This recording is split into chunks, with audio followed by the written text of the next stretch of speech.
Assalamualaikum warahmatullahi wabarakatuh. Kembali lagi dengan Ibu pada mata pelajaran Akidah Akhlak. Apa kabar anak-anakku semuanya? Mudah-mudahan selalu sehat walafiat. Ingat ya, kita masih dalam pandemi COVID-19. Maka dari itu, Ibu himbau wajib mematuhi protokol kesehatan. Di antaranya, mencuci tangan dengan sabun atau hand sanitizer, memakai masker ketika keluar ruangan, menjaga jarak, dan kalau bisa tetap stay di rumah. Nah, hari ini kita akan membahas tentang berdoa. Tujuan pembelajarannya adalah yang pertama, kalian dapat mengetahui tentang pengertian berdoa. Yang kedua, kalian dapat mengetahui makna dari berdoa. Yang ketiga, kalian dapat mengetahui tentang tata cara berdoa. Tapi sebelum kita bahas semuanya, alangkah baiknya agar pembelajaran hari ini berkah, kita berdoa terlebih dahulu ya. Berdoa dimulai.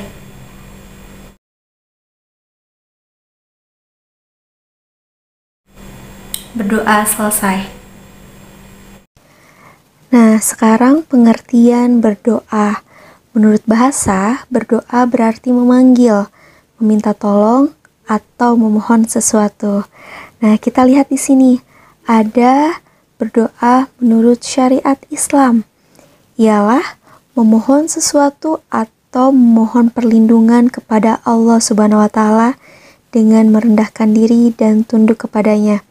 Sebagaimana firman Allah, wa qala rabbukum ud'uni astajib lakum. Dan Tuhanmu berfirman, berdoalah kepadaku, niscaya akan kuperkenankan bagimu. Al-Mu'min ayat 60. Jadi di sini bisa kita pahami bahwa berdoa itu adalah meminta atau memohon sesuatu. Tapi ingat, meminta kepada siapa? Kepada Allah Subhanahu wa Ta'ala. Jangan pernah memohon atau meminta kepada selain Allah, karena itu nanti jatuhnya musyrik. Jadi sebagai mukmin, sebagai muslim yang baik, selesai sholat, selesai apapun, atau ketika ingin sesuatu, maka berdoalah, mohon kepada Allah Subhanahu wa Ta'ala.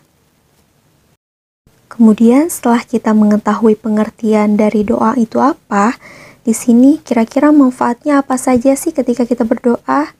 Nah, berikut beberapa manfaat yang didapatkan seseorang yang sering berdoa. Di antaranya yang pertama, terhindar dari keputusasaan. Karena selalu berharap Allah memberikan sesuatu yang diinginkan. Kalau tidak sekarang, mungkin nanti, mungkin besok. Kalau nggak besok, tahun depan.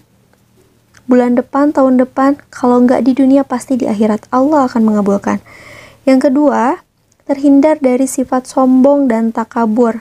Karena sesungguhnya tiada kekuatan yang melebihi Allah. Yang ketiga, menjadikan hati menjadi tentram dan tenang.